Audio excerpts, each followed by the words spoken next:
nimba yamenya nk'umuntu yoshobora kubisuzuma hama yibonye akagira icyo avuze twe turafise ahantu twikeka ko vyo babiri bisosa umenga biri mu isukari.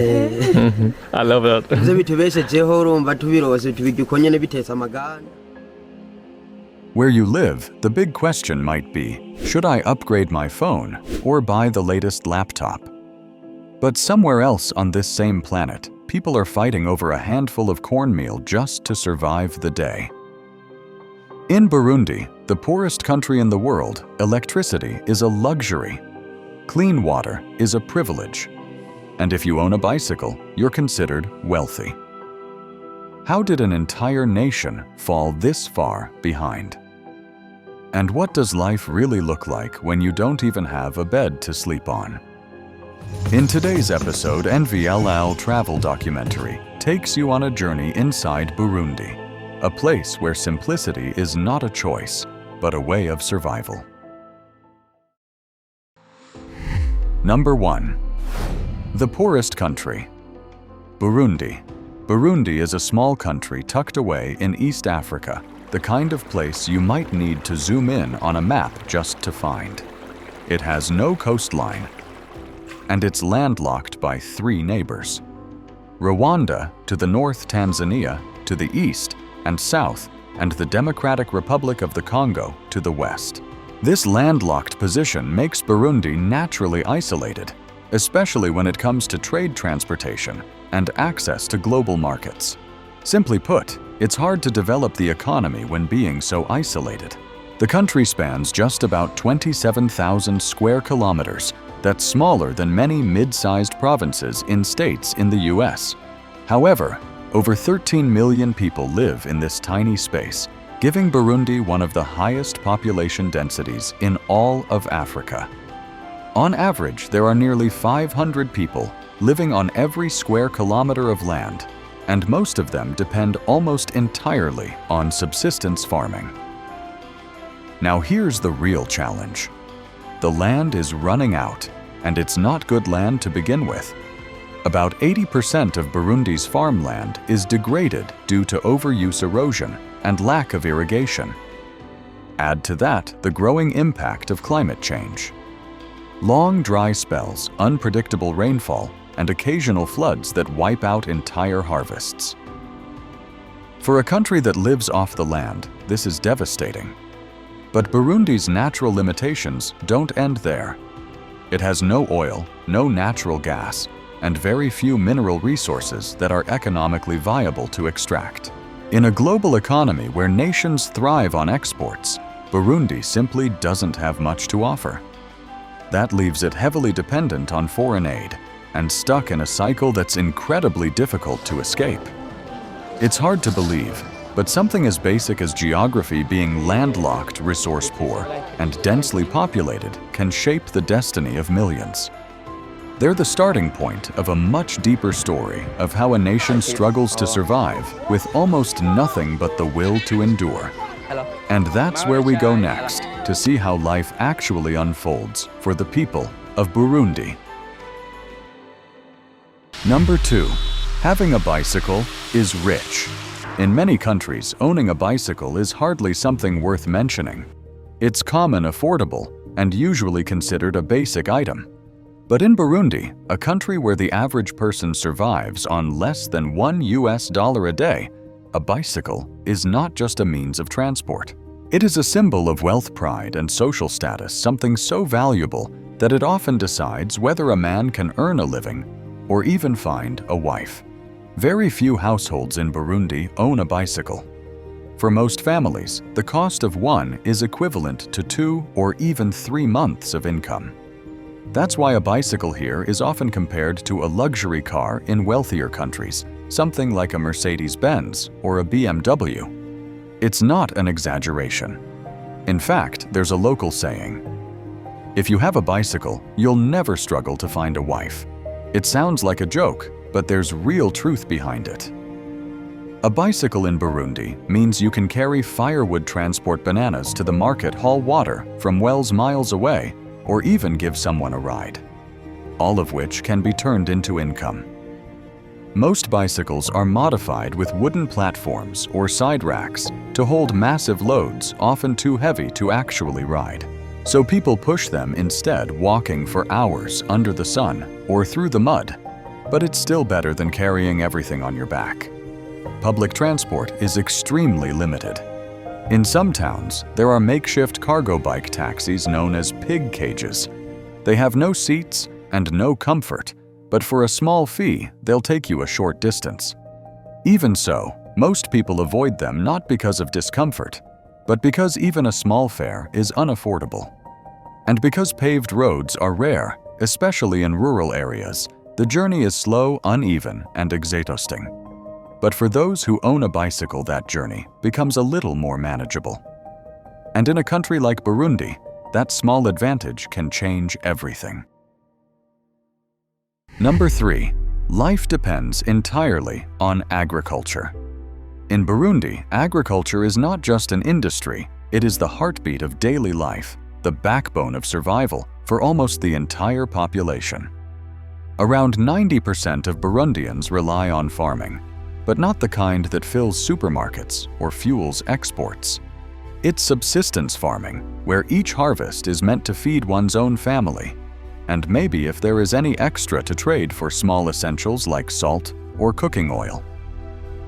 Most farms are tiny plots of land passed down through generations, cultivated by hand, with the simplest tools, usually just a hoe, a machete, and sheer physical effort.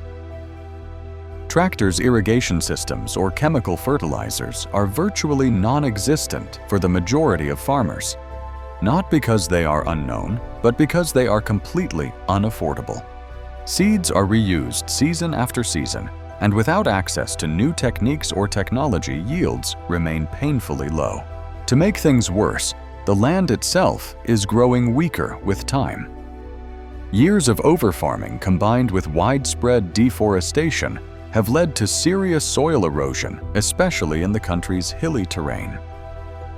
During the rainy season, floods can wash away entire fields overnight, while in the dry season, long periods without rain leave crops scorched and barren. The effects of climate change have only made these extremes more frequent and more destructive, pushing farmers further into uncertainty. Even when the land cooperates and the harvest is decent, another problem arises getting the produce to market. Burundi lacks proper supply chains and basic transportation infrastructure. There are no refrigerated trucks, no storage silos, and very few paved roads. As a result, much of the food spoils before it can be sold or never leaves the farm at all. What this means is that in Burundi, food insecurity is not caused by a lack of effort, but by a system that traps hardworking people in a cycle of low output, low income, and little hope for change. As long as farmers are left without tools, without knowledge, and without support, the land will continue to reflect not just poverty, but a quiet desperation that grows deeper with every failed season. Number 4. Hunger still exists. A country that survives mainly on agriculture, but has no food reserves for its people. It sounds absurd, but in Burundi, this is a painful and undeniable truth. Despite the fact that nearly 90% of the population works in agriculture, most families are unable to produce enough food to last them through the year. They farm small plots of land with primitive tools, no irrigation, and little or no fertilizer. Their survival depends entirely on the success of each growing season, and when the rains come late or the soil fails them, there is no backup plan. Meals in Burundi reflect that uncertainty. A typical dish is just corn porridge, sometimes accompanied by a few leaves of boiled cassava or wild greens. For millions, meat is not part of the diet, not occasionally, but never. A banana might be the only thing on the plate for both breakfast and dinner. Even children grow up not knowing what it means to feel truly full. The result is a silent crisis of malnutrition, stunted growth. Low body weight and developmental delays are widespread. especially in rural areas where poverty is most severe. According to the World Bank, more than 1/3 of Burundians live below the international poverty line, surviving on less than $1.90 per day. At that level, food is not something chosen for taste or nutrition. It is whatever you can find to keep you alive for one more day. Things become even more desperate during what locals call the hunger season, the stretch of weeks before a new harvest when the previous one has already been consumed. In this period, people often survive on wild fruit sugarcane or even hot water to fill their stomachs and fight off the pain of hunger. It is a cruel irony. A country where almost everyone is a farmer, but nearly everyone remains hungry. Number 5. How do Burundians make a living in Burundi, where formal employment is almost non-existent for the majority? Most people earn a living through informal day-to-day work. These are not jobs in the traditional sense. They're acts of survival. Small efforts stitched together to make ends meet. One task, one coin at a time. Across towns and villages, people do whatever they can. Some walk for hours to fetch firewood, which they can then sell for a small sum. Others transport goods for market vendors' baskets of fruit cans of water, or firewood, often using only their backs or a rented bicycle. In more populated areas, small sidewalk stalls repair shoes, pots, or even radios with simple tools and local creativity. Men gather at busy intersections offering labor, while women often try to sell vegetables, boiled eggs, or used clothing. Even children after school or during hunger seasons help their families by selling peanuts or homemade snacks on the roadside. The income from these efforts is modest, often less than the cost of a single meal in other parts of the world. On average, a full day's work may earn just a few thousand Burundian francs, barely 50 cents in US dollars. And that amount is expected to cover not only food, but also charcoal school materials and basic hygiene items. Naturally, when opportunities are this scarce, people begin to stretch the limits of what's considered normal work. Some may offer small services like carrying a bag or helping a stranger find a street, and then ask for a tip, not rudely but as if it were part of the transaction. These actions are rarely aggressive, but they do hint at a deeper issue. A society where the boundaries between service dependence and survival are often blurred. And while most people are simply trying to make it through the day with dignity, there are a few who push these informal exchanges into something others might view as unwelcome. Still, none of this would seem like a problem if these were just ordinary ways to earn a living. But some individuals have turned them into behaviors that others now see as troublesome. Number 6. Poor education and health systems. In any country, education and healthcare are the foundations of long-term progress. But in Burundi, both systems remain alarmingly fragile, held together by limited resources, overworked staff, and the resilience of communities trying to do their best with very little. In many rural areas, schools are little more than 4 walls made of mud or bricks covered by a tin or thatched roof. Desks are scarce, and textbooks, if they exist at all, are often shared by groups of 3 or 4 students. Teachers are underpaid and overwhelmed, sometimes handling classes with over 60 or even 100 students at once. The lack of materials and support means that many children fall behind quickly, not because they aren't capable, but because they're hungry, distracted, or too tired from helping their families at home. For many, education is seen as a luxury, not a right. Children often drop out of school early, not by choice, but because their families simply cannot afford to lose an extra pair of hands in the field or at the market. Hunger is a constant factor. It's hard to concentrate on reading and writing when your stomach has been empty since the night before. Healthcare, unfortunately, offers no relief. Clinics are few and far between, especially in remote areas, and even when people manage to reach them, they're often met with empty medicine cabinets and long waiting lines. Many health centers lack basic supplies, gloves, antibiotics, or even clean water. Prayer, rather than medicine, becomes the most accessible form of treatment. Diseases like malaria, tuberculosis, and HIV/AIDS continue to take lives not because they are untreatable, but because treatment simply isn't available. Preventable illnesses turn fatal, and minor injuries can become life-threatening without timely care. Despite some efforts from the government and international aid organizations, the gap between need and reality remains painfully wide. Until schools are strengthened and clinics properly equipped, millions of Burundians will continue to grow up and grow old without access to the basic services that so many others around the world take for granted. Number 7. Problem in Burundi. For many tourists visiting Burundi, the first thing they experience isn't the landscape or the people's smiles, it's the price shock.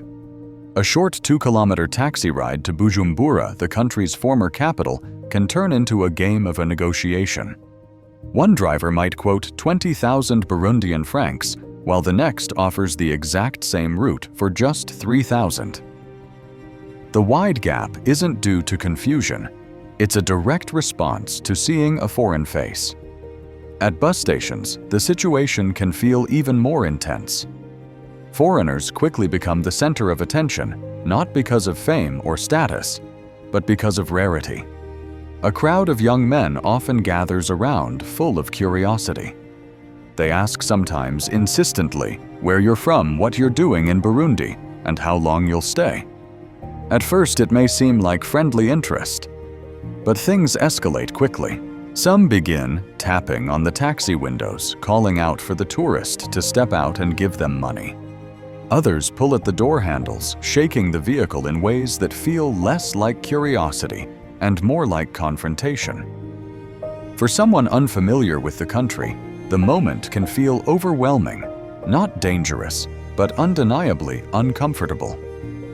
One traveler recounting his experience said, "Honestly, I've lost count of how many times this has happened. I wasn't afraid, but I was absolutely annoyed." He explained that as soon as he stepped out of the taxi, a man approached him directly and asked for money. And here's the difficult part. Once you give to one person, others quickly notice. Within seconds, a small gesture can attract a crowd, each expecting the same kindness. It's important to understand these actions aren't always rooted in aggression. They are symptoms of a society where opportunities are scarce, and survival often depends on improvisation. Still, for outsiders, these moments can blur the line between welcome and discomfort. In Burundi, overcharging and persistent begging aren't just habits. They're the result of an economy that has failed to give its people stable ways to earn with dignity. Number 8. Strange things in Burundi. Every country has its own rhythm, but in Burundi, the sense of time follows an entirely different flow. For visitors who are used to strict schedules and punctual appointments, this difference can be both fascinating and frustrating. In Burundi, being on the way does not mean arriving soon. It might mean 2 hours later. A promise of just 5 more minutes could turn into a half-hour wait or more. If you find yourself working in an office in Burundi, or simply trying to meet someone for lunch, learning to adjust your expectations is essential. Meetings often begin long after the scheduled time. In restaurants, ordering food is a test of patience rather than service speed. A waiter might smile and say your meal will arrive in 5 minutes. In reality, you might be served after 45. But locals rarely complain. They are used to this flexible rhythm, and for them, it is simply the way life works. Beyond the concept of time, Burundi's traditions around marriage offer another insight into its unique cultural logic. In many societies, weddings come with financial pressure. Families expect houses, jewelry, cars, or expensive dowries. But here, when a man asks to marry a woman, he often gives something much simpler and deeply meaningful, a hoe. This gift is not symbolic in an abstract way. It reflects the practical hope that the couple will work the land together, build a life side by side, and support each other through effort and cooperation. A hoe represents the value of labor and the willingness to share hardship. If the groom's family has more resources, they may offer a cow, which is considered extremely valuable. But for most, a hoe is both affordable and culturally accepted. Underneath these customs lies a quiet belief system. Many people in Burundi accept poverty as something tied to fate. The idea that this is how life is runs deep, not with bitterness, but with quiet endurance. To outsiders, these things may seem unusual. But to the people of Burundi, they are part of a worldview shaped by resilience, shared responsibility, and the power of simplicity. Number 9. Prolonged political instability. For decades, Burundi has been caught in a cycle of political tension, distrust, and unresolved conflict. The country's history is marked by repeated waves of violence largely driven by ethnic divisions between the Tutsi and Hutu communities. These tensions, which fueled civil wars in the past, continue to shape the political landscape today, often in ways that block progress and divide the population further. Governments in Burundi have long been criticized for authoritarian practices. Elections are regularly accused of being manipulated with opposition voices, silenced media restricted, and public protests quickly suppressed. As a result, trust in the political system has steadily eroded. Many citizens no longer believe their votes matter, and they feel powerless to influence the direction of their own country. At the same time, corruption remains deeply embedded in nearly every layer of public life. From local permits to national contracts, bribes and favoritism are common. Even foreign aid money meant to build schools, hospitals, and clean water systems is often mismanaged or lost before it reaches the people who need it most. This has discouraged international donors and further isolated the country from outside support. The long-term effects of this instability are devastating. Infrastructure crumbles, healthcare systems remain fragile, and education struggles to function. Millions of people have been displaced by violence in the past, and today many still live without access to basic services. The shadow of conflict lingers not only in the ruins left behind, but also in the mindset of a population that has grown used to uncertainty. Burundi's path forward depends not only on economic aid, but on rebuilding trust, something far harder to restore than roads or buildings. Until political leadership becomes more accountable and inclusive, the country's struggle with poverty and stagnation will likely continue. Number 10. The mirror of reflection. When we speak of poverty, it's easy to imagine statistics, numbers, charts, and distant reports. But then there is Burundi, a country that makes those numbers feel painfully real. Here, the definition of enough is different. A meal of maize porridge, a candle in the dark, or a used bicycle becomes a symbol of success. While some parts of the world invest in space tourism, artificial intelligence, and luxury lifestyles, others are still struggling to secure clean drinking water and basic electricity. Burundi stands quietly at the far end of this divide, a place where survival is the daily goal, not advancement, not comfort. This reality forces us to ask a difficult question.